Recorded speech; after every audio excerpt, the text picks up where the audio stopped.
Hi, everybody. Welcome. A huge welcome to Conversation with Calvin Weeder Species. It is Thursday, February 16th. I always love to do the chronology of it all. I can't even begin to tell you how excited I am to chat with Eddie Doyle. We have an interesting history, but he's a cybersecurity expert. My head is swimming with a million things to talk about. We met because of networking, LinkedIn, his daughter, and all of that. And we've been kind of thinking about this, and now it's being implemented. His background, and he wrote something yesterday. He didn't write it yesterday, but he sent it to me, and it like blew me away. He's talking about an open secret. It's the conversation that counts. And I read it not because you're here, but I read it like 3 times. It's like, wow, this stuff Cool. is, I taught at Rutgers 3 years ago, and the whole aspect of conversation, it's so important. That part one, but his journey, his life journey. By the way, I didn't say this to you. I'm saying it now. This stuff movies are made out of.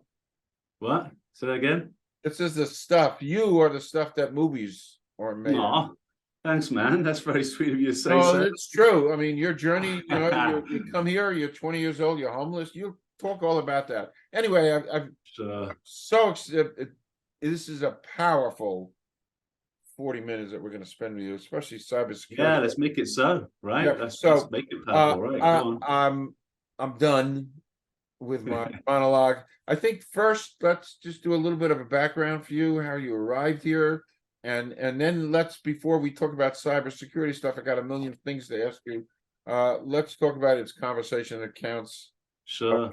That's brilliant. Take it away. Sure. Yeah. Well, it's conversation that makes other people think that we're experts, as you introduced me, and that's kind of the point of that post on LinkedIn, is to say that, hey, I've been carrying this anointing from beautiful, generous people, and yet, underneath it all, it's way beyond the psychology of imposter syndrome, but that would be along the lines of it, right? And then you realize that, just over the ages of having deep, meaningful conversation, that's when people really learn. That's when it goes from their head to the heart. Then sure, you can carry the mantle of an expert on something, but humbly.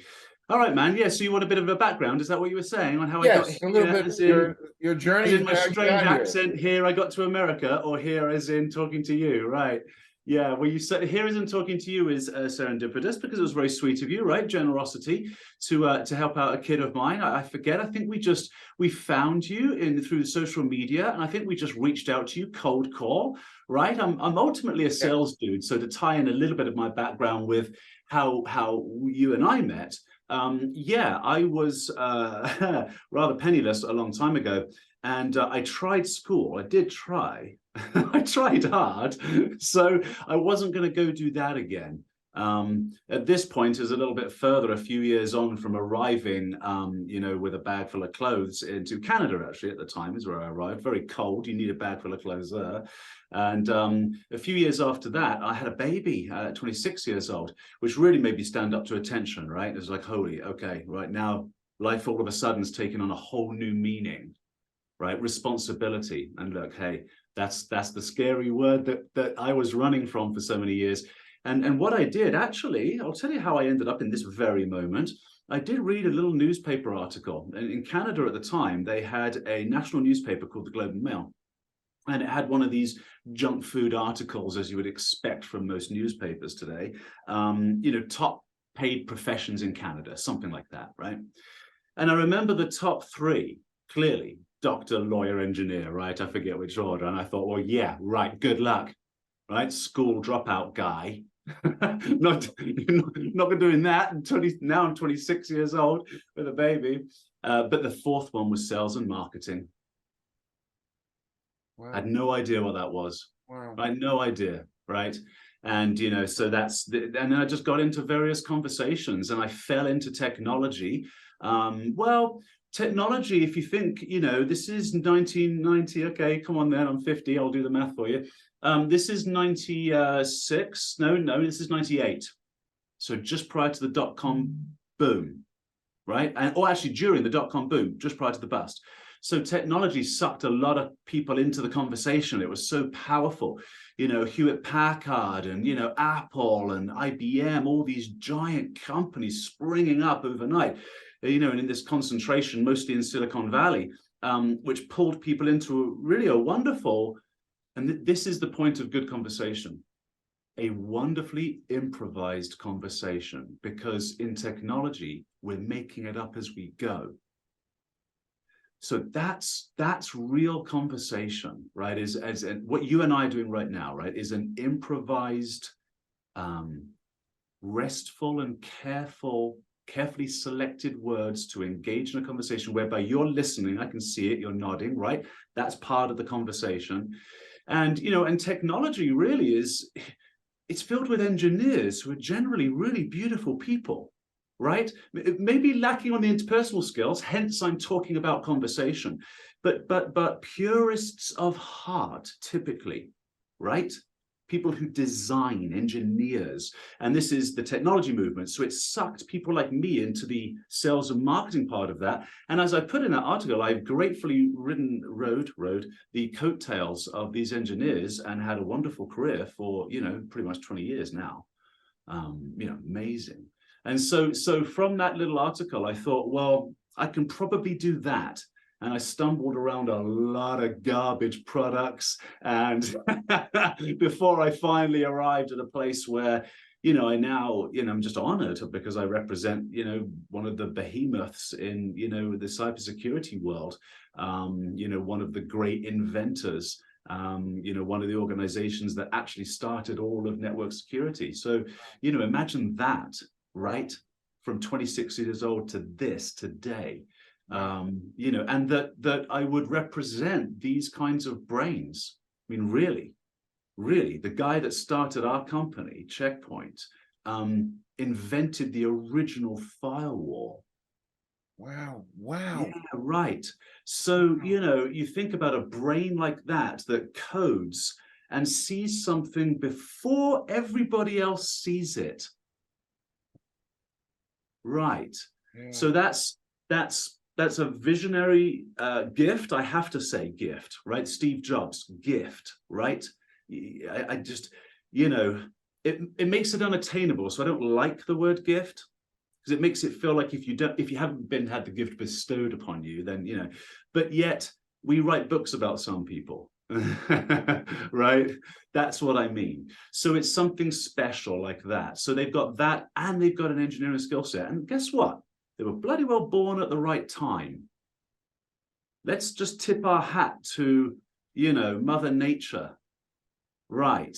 Because that skill set born 100 years earlier was the nerd that was slapped around by the brute. That's where we came from as a species. You know, so the new kings and queens of our age are, of course, these people. And let's give them also some more credit, though. They have industriousness, right? Conscientiousness as a trait, right? Like our guy, he did all this when he was pretty much a kid. He started at 17, 18 years old, right? He was very much independently wealthy in his early 20s. He's still the CEO today, right? 30 years later. Wow. Right, so they have industriousness as a trait. They can't turn it off, right? That's the difference. So yeah, so beautiful conversation attracts people to solving difficult problems, and I think that's as important a skill, maybe not, as the engineering of the actual solution. It is. I think it is. Well, I'm wrestling, you know, because I'm discovering this. I'm definitely not one of the engineers that comes with a solution, and I'm grateful that can I dare to say represent these people? That's what we say in the industry. You're a representative, but you understand what I mean. I'm using deep, meaningful language, Calvin, right? So, you know, so I'm here. This is wonderful. I'm at the party. It's great. and you know, my in a sense, my mission, because there's 3.4 million jobs needed in cybersecurity globally, 800,000 in the world, right? Mm. And then I had mentioned to you, or rather in this article on LinkedIn, that there's an urgency for this conversation, right? I hope we're doing okay, by the way. This was the point of your podcast. If you're just Yeah. listening, No, we're doing fine. beautiful, man. We're Beautiful. setting Okay. it up. Well, Yep. here's where I'm going then, because there is an urgency to this conversation, because the new millennium threat is not the thing that is still being spoken about. So here's what I mean. There's a great Harvard psychologist, a Canadian boy actually, called Steven Pinker, wrote a book called Better Angels of Our Nature, and wrote another one called Enlightenment Now. I think that was the title of it now. So he's a clinical psychologist, I think a statistician, maybe something like that. But he wrote this book about the fact that, look, all the things we think are going wrong with the planet aren't actually going wrong. This was old news. We've done so well. We've got other problems now. His sum, as an example, actually, I don't know if they appear in his book, but that's the premise of his book. As an example, the United Nations, I think in the year 2000, set a goal to half world poverty by the year 2020. They achieved their goal in 13 years, not 20. Most people today, or rather more people today, die of obesity-related problems than starvation-related problems, right? So we're still having a conversation that is incorrect, right? We're not having the right conversation. We are looking at the things that I think we plant more trees, so reforestation. We plant more trees on 3 main continents than we do cut them down. That's been happening, I think, for 2 decades now. Now, of course, those trees need time to grow. I get that these aren't complete solutions, but you know, there are some geniuses engaged in providing the solution, and I think a correct conversation helps them. Right. Right. That's Powerful. Powerful. that's what I mean. I was, like I said, I read this 4 times. And by the way, here's the logo I'm showing people if they can see. That just kind of introduces your article on conversation. I love what you said. How important conversation is before we jump into cybersecurity. But you're at a water cooler with the president of your company. I mean, he's the president of your company. You're at a water cooler.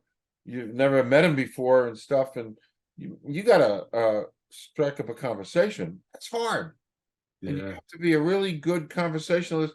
And it's probably about 50 different layers you have to unpack right away to begin a conversation. And I've been such a fan of that, to be able to talk to anybody on the planet. But you were so incisive. Yeah. And it's what humanity yearns for, right? That's community, you know, to have that. And yet, and we have to be careful here, because, you know, I'm not a psychologist, and we could easily slip into confidence building techniques and, right, you know, and yes, all of these things, like I've done the Tony Robbins, the Stephen Coveys, I did all that stuff. It's absolutely necessary. These are all building blocks, right? But this is something I want to try and single it out as unique. Yeah, because it's, I think, something a little different. It's more restful than it is energetic, if that makes sense. Yeah, it does. It's just right. Just conversation. There's connection versus using people, in a sense, right? I don't quite mean it that way. Like, I have colleagues, they ask me to do things, they use me, I do it, I do the same thing. So it's not in a bad sense, but it's, you know, it's transactional there. So it's connecting versus transactional, and we long for connection. And yes, you're right. When we stand next to, like, oh man, and you reminded me too that I didn't tie up something from my previous conversation on the urgency for cybersecurity, but I think you had mentioned that, so we'll get into it. Yes. But I remember a time, like standing at the water cooler next to the president or that stylish executive, right, that we think, as I said in the article, metaphorically has the keys to our promotion. So we immediately move into a subservient role. That doesn't work with conversation. That's a presentation, right? We see this from these dreadful news media people who just preach, because there's a subservient role. They're trying to get people to believe them or to agree with them, right? That's not conversation. And so when we're at the water cooler and there's that stylish, executive, there's an intimidation and we slip into that. And so here I am talking about psychology, the very thing I said we've got to be careful not to slip into, right? But that's the technique behind it. And so, or rather, that's the psychology behind it. And where I've mentioned too that we don't need technique when we have heart, we can bypass understanding all of this when we say to that stylish executive, as I actually have said to strangers wearing suits back in my 20s, when I was trying to get ahead in life, when I was working 4 jobs, construction, night shifts, trying to support a baby, blah, blah, cry me a river, right? But desperate. I would literally go up to people downtown in suits who looked nice because I didn't have a clue. I wasn't raised like this. I didn't have a clue what these people, I didn't even know, what do these people do for a living? I have no idea. That's how lost from the conversation I had. Like, how can you be raised that way? It's really wild. I'm not blaming anybody for that, but how can you grow up in an environment where that's all I see now, right? Is the suits. Anyway, I would go up to people in suits and actually have conversation with them and ask them what they did for a living. Really, that's where I had to start. And obviously, there's a lot of rejection with that, but there are some amazingly generous people out there. Yeah. Right? You're one of them, mate. To be reaching out to you with my daughter, right? To help us out with some tunes or something wasn't it? With her education, yeah. Yeah. Right, and your affiliation with Rutgers, exactly. So, right, so that's what you do. And look, I'm still doing it. Right, Calvin? At 50 years old, I'm still going to strangers. Luckily, you're not wearing the suit. I've shed the suit too. I wore that long enough. We've all got to go through that phase. But yes, I'm still walking up to people saying, hey, and getting into conversation. And look at that, from me reaching out to you, I think probably over LinkedIn or something. I don't know. I connected with you. LinkedIn. We had a phone call and we had a conversation. It wasn't a talk. Right, I wasn't presenting to you. You weren't presenting to me. It was like, this is my kid. She's 20, right? You're a Rutgers guy. You teach this course or whatever. I can't even remember what it was now, right? And then you were like, yeah, and we had a conversation. And now we're here having another one. It's beautiful. Correct. And that's the beauty of conversation. Right. It can take you down so many pathways. Yeah. And the more you converse, the better you get. It's like a baseball player. Right. You keep going to batting practice, you're going to get better and better. You keep. I really hope this is interesting for the audience. I think it is, because but you got to get the spirit of it, right? That there is you and I are like, you have words, but words have meaning.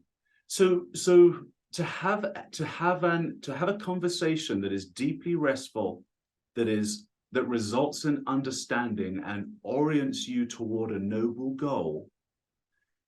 You are patient and paused, and as soon as you put words to feelings, you degrade the experience. As soon as you put words to it, whatever the words are. So there's a great book by Don Miguel Ruiz, and it's called The 4 Agreements. So there's 4 habits you need to learn, and one of them is be impeccable with your speech.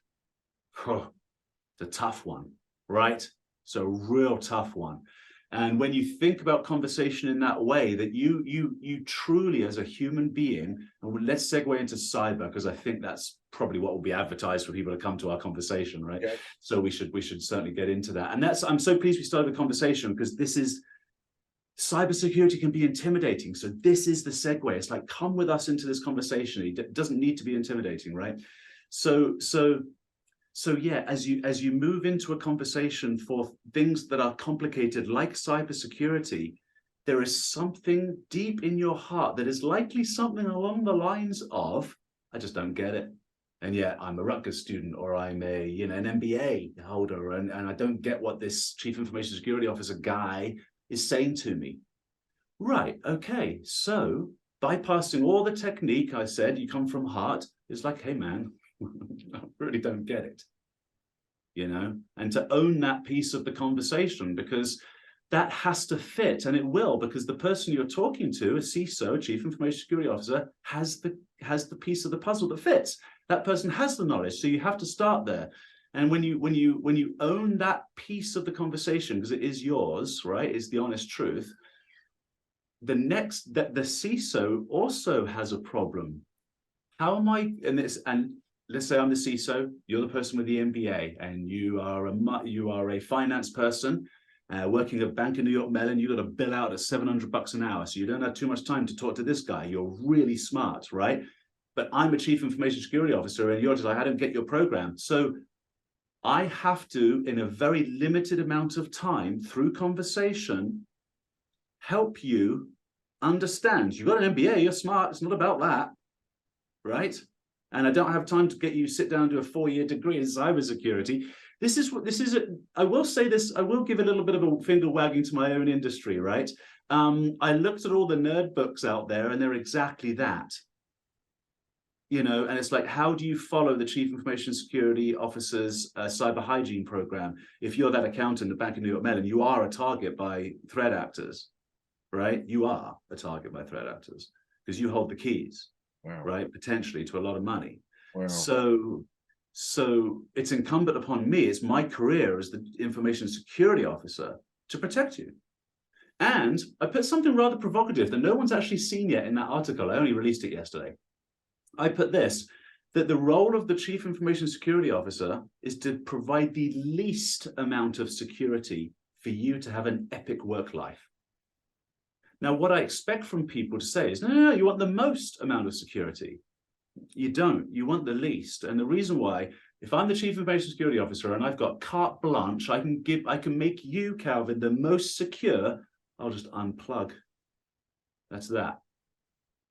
You're 100% secure, my friend. You unplug. Right. So this is the problem that a Chief Information Security Officer needs to have skillful conversation about. I can't unplug. I actually have to give you the entire plug. Then I have to watch where the threat actors are focused, and I have to, with micro surgical precision, cut that little piece out. Because what I'm actually doing is I'm slowing you down at $700 an hour, right? Oh. MBA over at Bank of New York Mellon. Oh. That employer of yours is billing you out at proper money. And so if I make you jump through multiple hoops of, let's say, multi-factor authentication, right?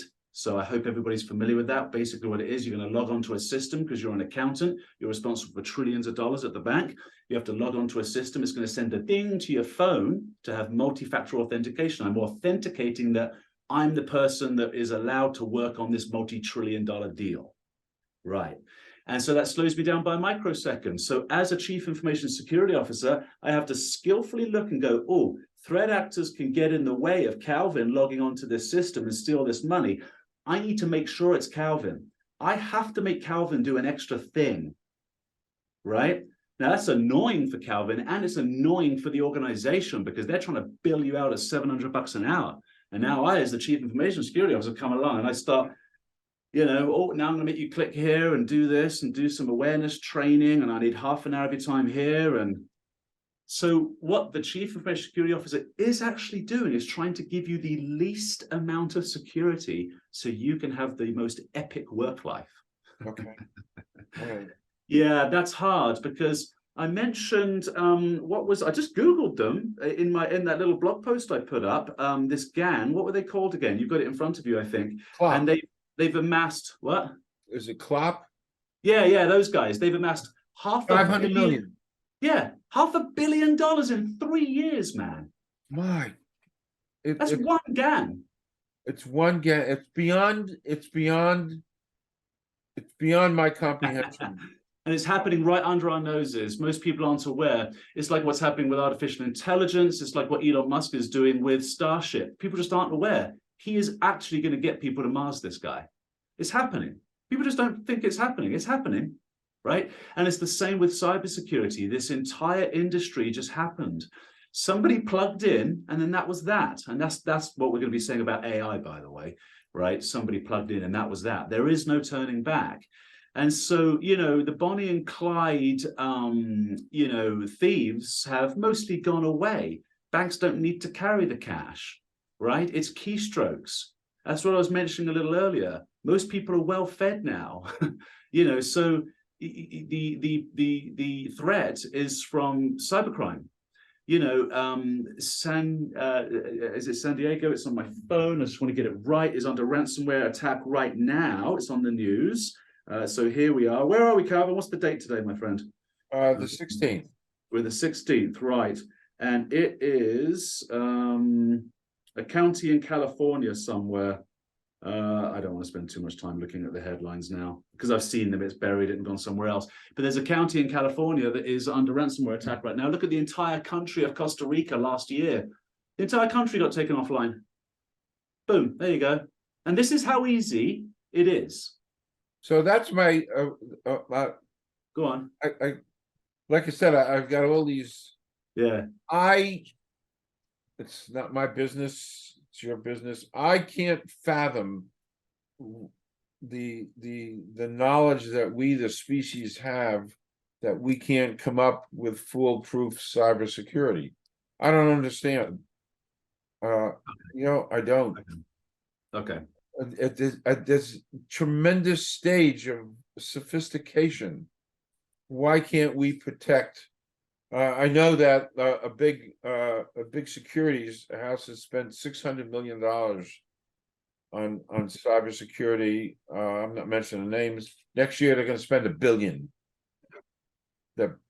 JP, it's all public information. Yeah, $1 billion to put, and it's not even guaranteed. I don't. Why can't you come up with something? So I'll give some examples of folks, but you will notice I will dance on a razor's edge in skillful conversation because, of course, I work in the industry. I have some conversations that are secret conversations. Others are in the public domain, and so you'll have to piece the information together if there are gaps. Okay, we are winning, Calvin. That's the thing. We are. So you look at JP Morgan, so Jamie Dimon at the last Davos, actually I think the one before in 2021, he said so what I read was 600 million, but he said 1 billion in cybersecurity. That's probably about between 600 million to 1 billion, certainly. So that's a lot of money. Okay. That company is very secure, right? The vast majority of companies are actually secure. And this is the wonderful thing about how the world works. Somebody plugged in. So really, it was TCP over IP. It was created by DARPA, the Pentagon's Research and Development Branch, in 1983, I think. It got turned into the World Wide Web at CERN in Switzerland by Tim Berners-Lee in 1992. And then the rest is history. And what we did is we created an entirely new thing. I was just joking the other day with somebody about the fact that this poor activist girl in Russia who had spoken out about the war has now been placed under house arrest and for 10 years is not allowed to use a computer or a telephone. It's like, what can you do now? That's not just house arrest. That's something else. You can call it house arrest. That's torture of a kind because you can't bank. You can't do anything now.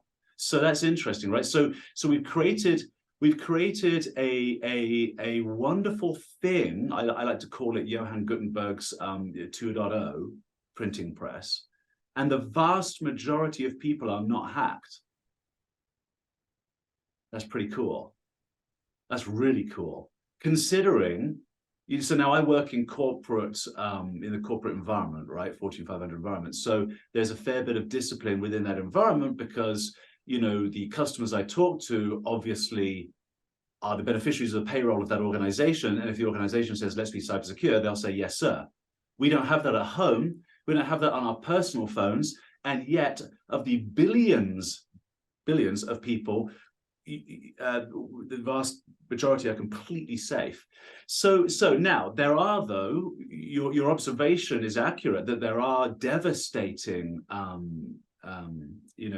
I try to avoid the word hacks because that's not necessarily a bad thing. It's not always bad, but breaches of confidentiality and breaches of personal data. So I was talking about the country of Costa Rica. I think this was last year. It's all been blended in with this blasted COVID lockdown nonsense. And so I think it was last year, Costa Rica. So this is what the threat actors did. They simply shut down the financial department, which was actually what they did in the Colonial Pipelines hack of, I think, 2001, wasn't it? Colonial Pipelines. And over the East Coast, where you and I are at, yeah, we had some exactly gas shortages. They attacked the finance department. So if finance can't bill, the pipeline stops running. You know, so they didn't attack the SCADA system, which is the actual physical systems. These are heavily locked down, right? We're very careful because, well, the US government, for a start, has legislation for public companies and utilities and critical infrastructure companies, banks, right? Even private banks, right? Where they say you are mandated by the Department of Homeland Security to make sure you have certain cybersecurity controls. So that's heavily locked down. Yeah, the finance department, that's a good one. Yeah, well done, threat actors. Right, great. Okay, well, we'll beef up there now, right? So, you know, got you is kind of, that's the thing that you're seeing, right? And of course the press love it. You know, and look, of course, we have to publish this and we have to write about it and we have to own it. And we don't want to blame the victim, but we do want to have responsibility.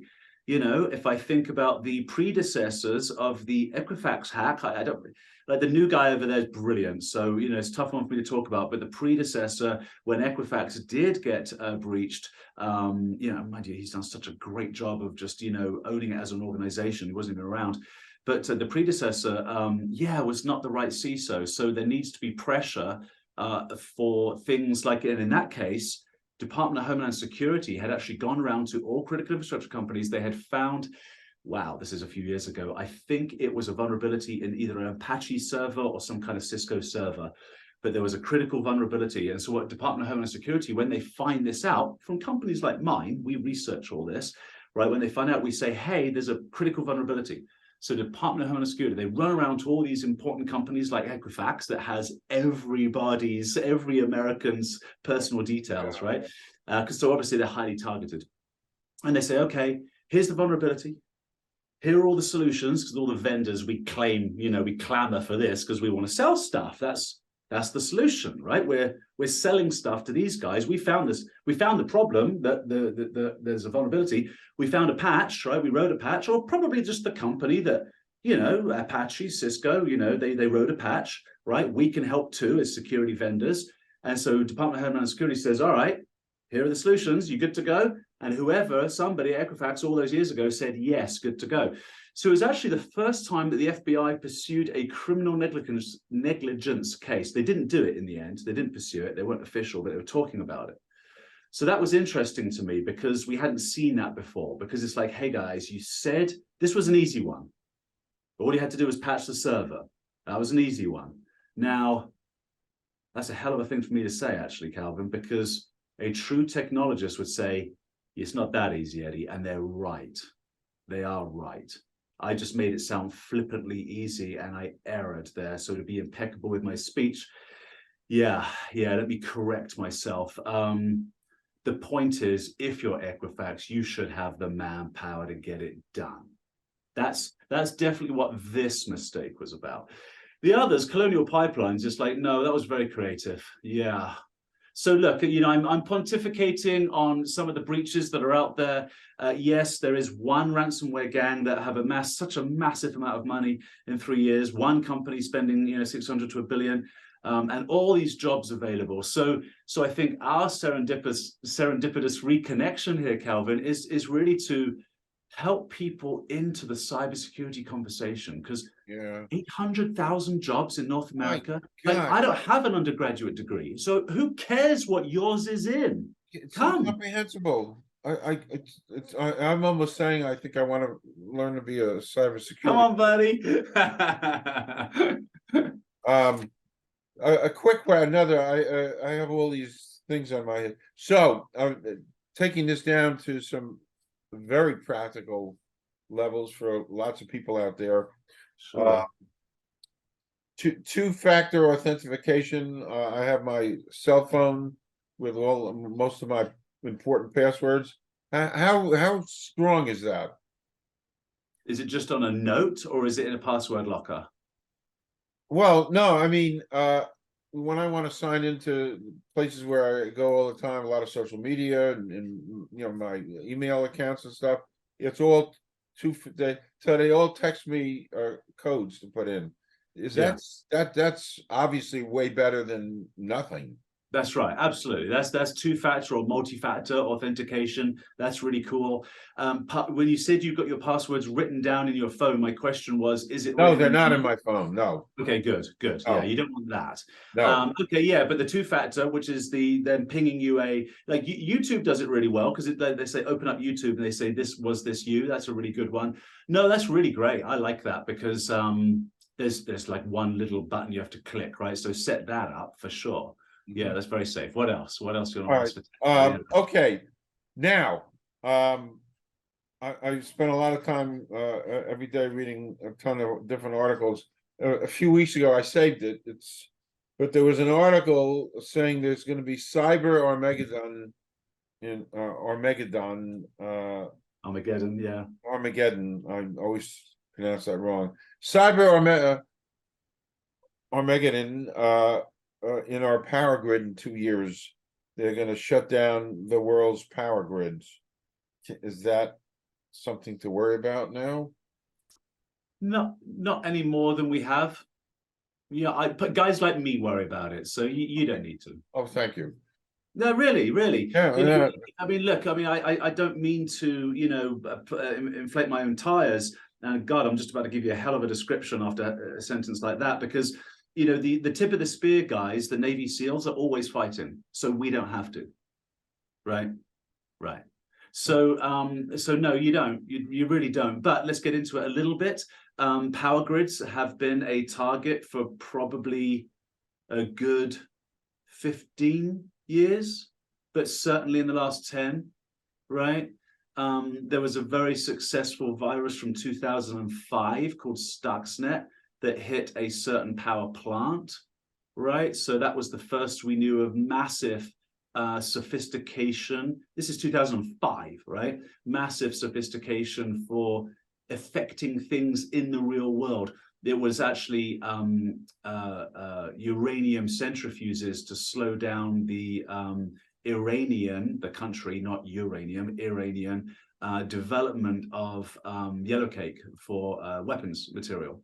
And so what somebody will say did is create a virus which was called Stuxnet to affect the centrifuges spinning. So when the Homer Simpson guy, just to explain this one, so when the Homer Simpson guy's there with all the buttons and the levers, right? With the nuclear power plant, in this case centrifuges spinning, his RPMs were showing whatever 2000 RPMs, whatever it's supposed to be spinning at.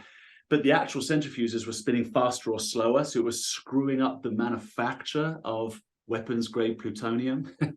So really smart, right? Wow. So, a cyber weapon, what we call a cyber weapon today, that was the very first one, as a matter of fact. So that was all in 2005, right? People knew how to do that in 2005. Wow. Wow. In a secret location in the middle of the desert in Iran that was completely air-gapped, no internet connection. Wow. And they managed to pull that off. Wow. Right, wow. Yeah. So that was 2005. So if we wanted to shut down entire electrical grids, we certainly, the United States, by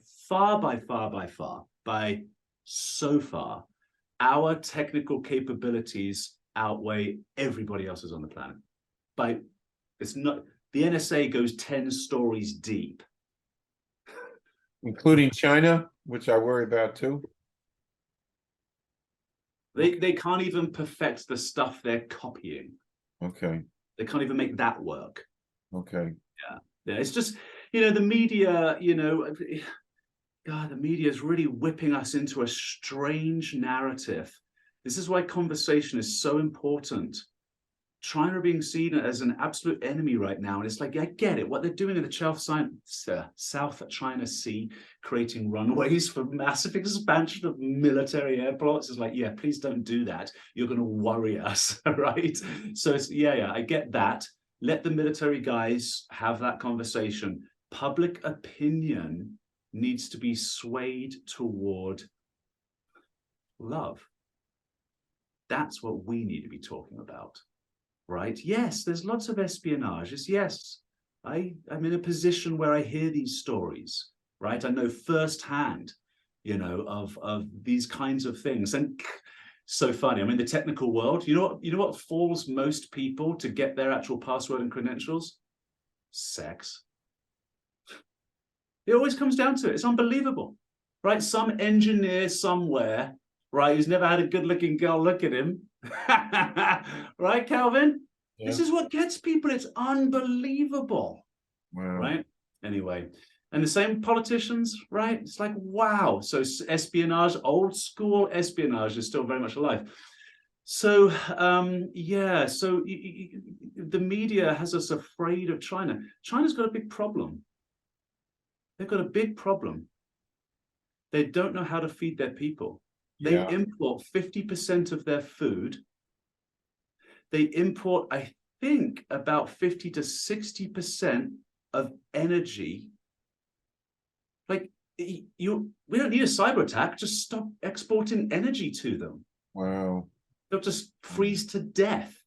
Wow. And starve to death. 50% of what? 1.7 billion. You think these people are going to invade Taiwan tomorrow? Come on. Come on. Let's have a conversation. Let's, like, what are we saying, right? So it's, I get it, though, because these damn political leaders are just so horrific, all of them. How do we get to that place? Somebody with better conversational skills, or rather, I should say, more experienced conversational skills to stomach a political conversation needs to handle that one. Because how did these people become our elected? Like, you ask anyone, are you proud of that guy or that guy or that guy? Doesn't matter. That girl, right? No.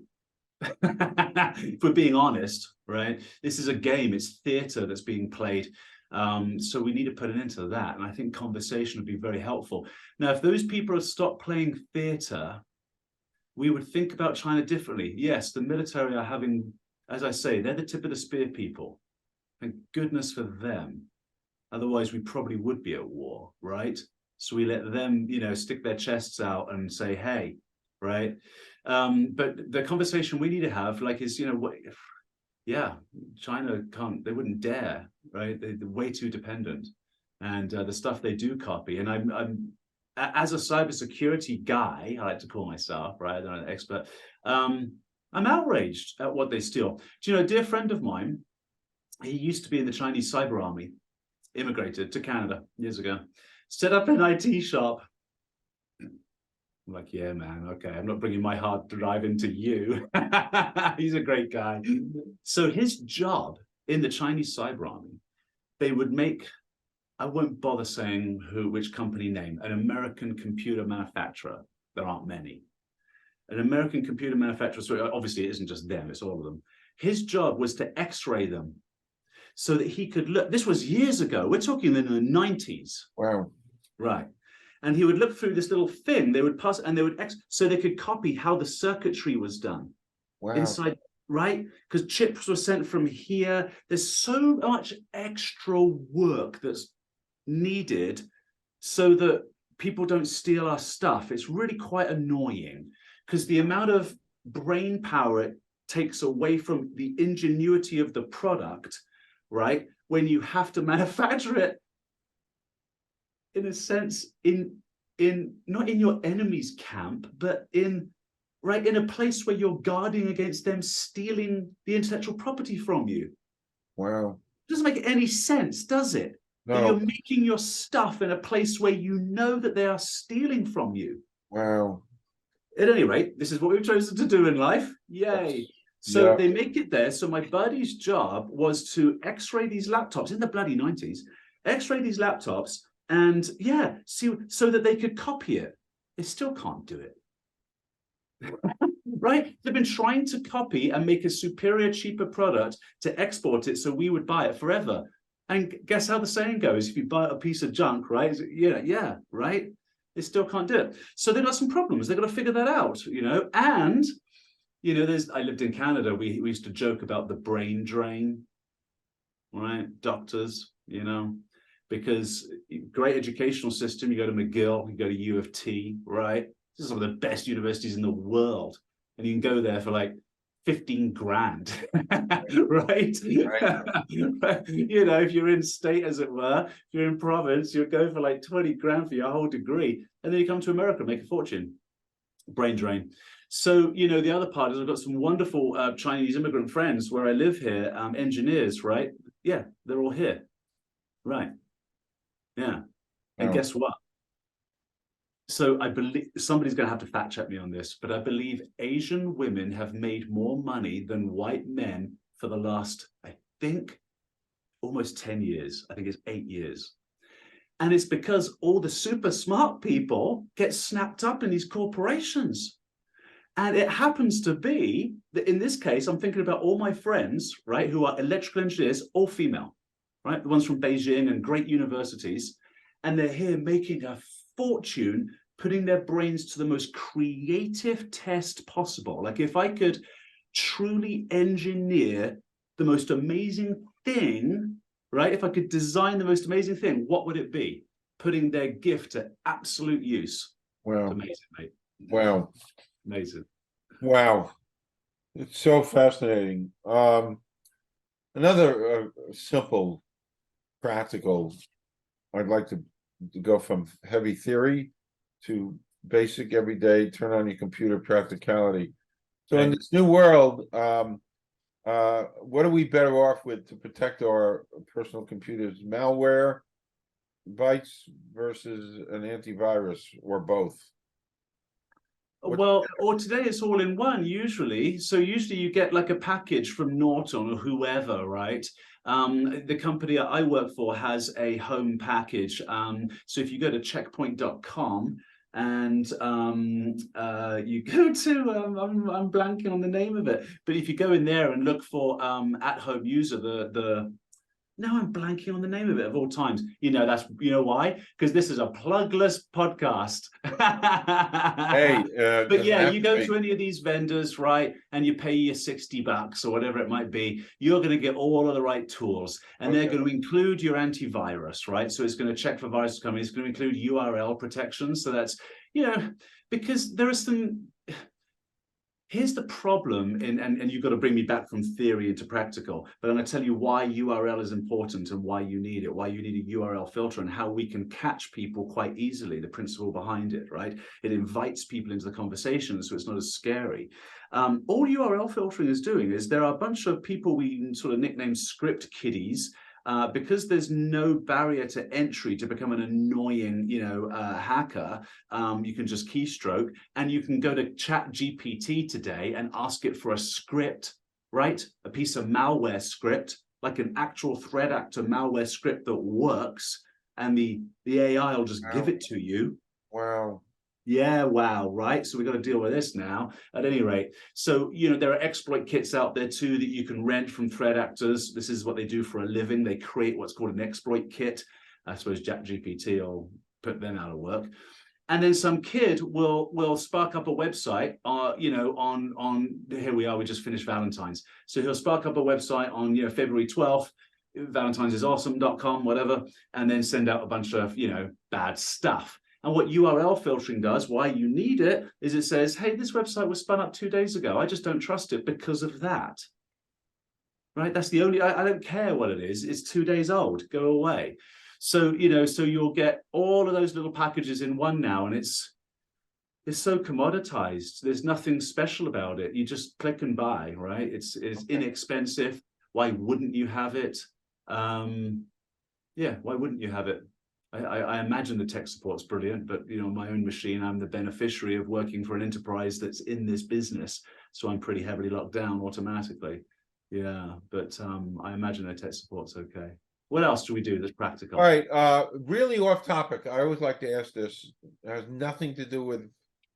So here's the question. You don't have to answer it, but it's a fun question. Excluding family or friends, somebody living or dead you'd like to spend a day with. Somebody living or dead that I would like to spend a day with? Yeah. Bloody mate, hang on. I want to get this one right, because what immediately goes to my thought is, what brilliant person can I present you with? Well, come on, I don't want to do that, right? I want to honor you, my friend. God, this will tell you a lot about me. This is the one, because I don't want to tell you. Now I know it's the right one. I don't want to say it over a broadcast to all these people. Ayn Rand. Oh, wow. Ayn Rand is so interesting to me. Now, forget all the politics. I can hear it already. One of my favorite books is The Virtue of Selfishness. Okay, beautiful. And I don't mean from you. I mean for all the people listening. It's just like, oh, it's, you know why? Because she got something right. And there's not many people that can do that. That's what I mean. She talking of conversations, those gigantic books, 1,000 pages of small print. Atlas Shrugged is the book that changed my life. Going back actually to when I was 26 years old, reading that newspaper article. So just prior to that, I had walked up to a guy in a suit. This is actually a true story. It's so funny that I'm actually remembering this now when I thought of Ayn Rand. I'd walked up to a guy in a suit that had presented at a conference. And I was so poor, I'm just loitering, right, to hang out with cool people. And I said to this guy, that was amazing, right? I knew I had my 2 seconds because everybody's lining up to shake this guy's hand, right? Right, that's amazing. I caught the tail end of it, right? And I said, what kind of stuff do you read? That's all I had time for. And he said, Atlas Shrugged by Ayn Rand. That was it. Changed my life. Wow. So, and the reason it changed my life, Calvin, is I moved very rapidly from a very superstitious and religious, but genuinely authentic, blown in the wind young man to a strategic thinker, atheist, and somebody that wanted to architect his life based on leaving a legacy of beauty there. That's what she did for me. So I read that book. It took 3 bloody months. It took ages. It's a big book. And I read it 3 times back to back. And then when I read that newspaper article, I went, sales and marketing, hell yeah. Because what Ayn Rand was very good at, and the virtue of selfishness, I've read all her work, is adopting responsibility for yourself. That's what she's very, very good at. And then once you know that you are entirely responsible for your life, you can laugh like you do, like I just did, because guess what? We've all screwed up, right? What a joke, right? And then we go, okay, right? If I could architect the best possible life for myself, one of true beauty, how would I do it? I think Ayn Rand would be helpful in that conversation. There you go. I think it's very serendipitous that part of my first novel in the character's development was his affectation with Ayn Rand. Oh, really? And really? And he used that, the virtue of selfishness, to sustain sometimes his philandering. Well, you know what I'm reading at the moment, and it's like a little Bible to me now. Self-Reliance by Ralph Waldo Emerson. Wow. It's the same thing as virtue of selfishness. It's the same thing. Same thing. I mean, this guy was unbelievable at articulating why it is right to pursue the thing that only you can do on this planet. And we could talk about that for a long time. Right. I have one quick. The last thing, this may work. The last thing I've tried to ask a lot of techie people this. Nobody's given me. I'm very, very, very spiritual. I'll leave it at that. But a couple of years ago, I have my mother and father's, all my ancestors' pictures on the wall, and for 3 days I listened to one song that my mother loved. For 3 days, obsessively, compulsively, to be close to my mother, who's gone 16 years. And then I was randomly texting with a dear friend of mine, Gaetano, and I put the last text I wrote to, he asked me something, and I typed yup, Y-U-P, and I put my phone down here, and there was nothing on outgoing text. And 20 minutes later, I just randomly went to pick up the phone, and there in the outgoing message, typed but not sent, was the word mom. Now, I'd like to know how that got there. I believe she came out of the picture and she typed mom. Nobody's been able to give me any kind of an explanation for that. Yeah, yeah. And this is where, you know, skill is involved in conversation, right? Because I think what happens is people, we make sense. We have to create patterns. It's the way we survive as a species, right? We have to know that eating an apple sustains us. The green one was the good one, the red one killed the person, right? We have to make the pattern. So we do this automatically. And we have this insanely amazing experience called consciousness. Some call God, some call, you know, we're spirit. Right? Whatever you want to call it, right? Sure. And our role is to, because John Donne put it so well, didn't he? In the 1700s, 1600s. Can you imagine? He wrote this in the 16 bloody hundreds. No man is an island, aside from himself. Everyone a piece of the main. If a clod be washed away by the sea, England is the less. I always screw up this middle bit. Something about, you know, if you never send for whom the bell tolls, it tolls for thee is the ending. The point is, one man's death diminishes everyone because I am part of everyone. I'm part of the whole, right? And so today we fast forward and we know from our DNA science that we metabolize sugar in the same ways trees do. So John Donne knew of our kinship with stardust, like everything, right? In the 1600s, before science proved it out. Thank you, Renaissance. Now, something happened to you that you can't explain. And we have to be very careful there because we can trip up very easily. Cults are born out of such superstitions, right? Because we make superstitions from these things. And so this is where we skillfully dance between this crazy expression, this thing that happened called Eddie Doyle, right? Whatever, I don't know, this thing that sprung into life all those years ago and continues to, I like to say, I inherit my past in every moment, right? That continues to spring forth in spontaneity. I don't know what you're going to say next. You don't know what I'm going to say. I don't know what's going to happen, right? My dog could suddenly run in here, right? So as that continues to happen, things like mom on the phone, you're like, what? You're going to have to make sense of it, man, somehow, right? Thanks. Because we have this beautiful expression of an individual. That's you, that's me, that's everybody, right? And yet we know behind the scenes we're all one. So we're trying to connect these things that happen to us, like mum on the phone when I had a spiritual moment. Yeah, I can't answer it, but there's a lot of people that say they can, and you've got to be a little bit scared of them. Sometimes we just be a little bit careful of the people that are 100% sure. That's the skeptic in me coming out, Yes. though, right? And That's I the don't, atheist, right? That comes out in me. Whereas, huge skeptic. hey man, I go down to Costa Rica and sit with shamans. That's all I'll say about that. I do that, and I'm an atheist. Yes.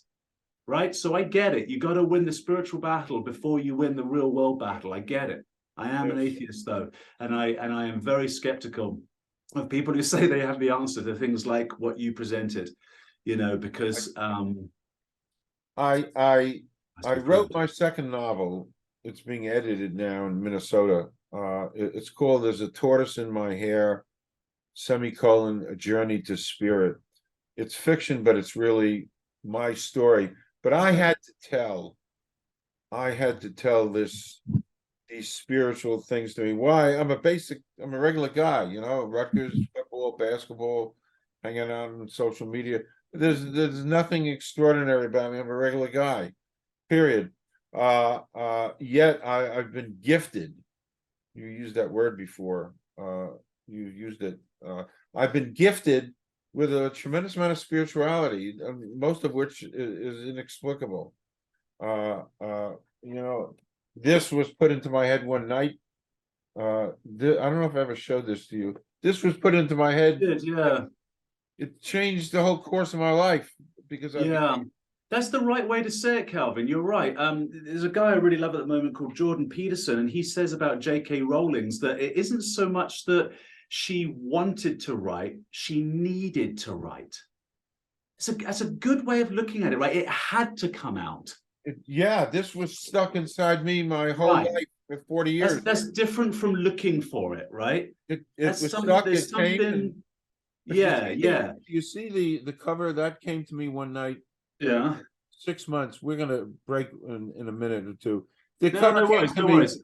The cover came to me in an image, and then years after this, I put it all together to figure out who's been hanging around me from up there.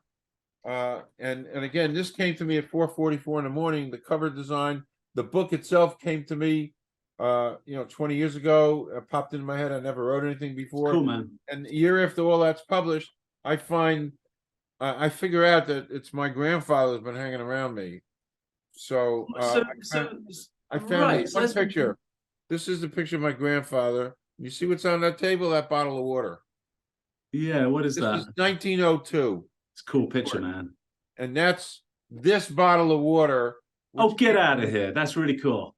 It's very cool. It's the actual same bottle. Basically, it is. That's cool, mate. 1902, and 80, 100 years later, boom. That's really cool.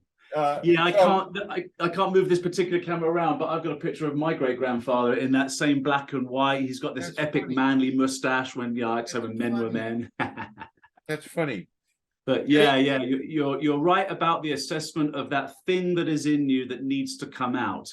And isn't this beautiful though, Calvin? So here we are, a very spiritual guy talking to an atheist guy, and we're having agreement and lovely conversation. Yep. Right. Spirit has nothing to do with anything, but it's personal and personal. And, well, look, I mean, I'm very spiritual too, obviously, with having this kind of conversation. Yeah, it's all spiritual. It's synchrony. You call it serendipitous. Whatever. Sure, exactly. Listen, you got to go. I've got another 10 minutes, mate. Well, I've got 5. Yeah, I've got 5. All right. Yeah. So we'll kind of If do a you're wrap. good, we're good. Okay. I mean, I have a million more things, but for another time. Another time. All right. Yeah, this was what I call a conversation. So thank you. Yeah, this was. I cannot thank you enough for your illumination, and your passion and your energy and all thanks, this. It truly made my day and beyond, and I hope it'll make other people's day. I'm on your team to promote conversations. This. Because I so believe in this. It's such a gift and tool to succeed in life. So I'm on your team. I'm inviting you to come back, whatever. So I'm formally going to end this amazing interview with you. I think you are amazing. I think you are a gift, period. And I could listen to you all day. I'm going to end this. Hang around for a minute. We'll do a quick wrap. Sounds good. Thank you so much, Eddie. Okay, man. My pleasure. Absolutely.